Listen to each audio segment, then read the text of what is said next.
Title of the story: Snow White and the Seven Dwarfs. Once upon a time, a kind and beautiful princess named Snow White lived with her wicked stepmother, the queen. The queen was jealous of Snow White's beauty and ordered a huntsman to take her into the forest and kill her.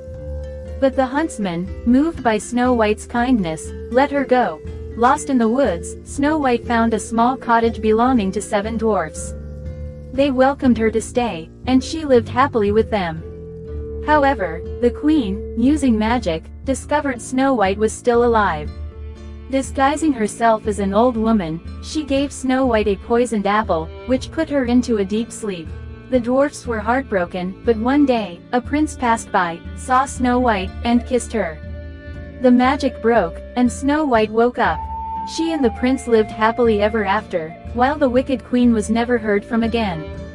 Moral: kindness and inner beauty will always triumph over jealousy and cruelty.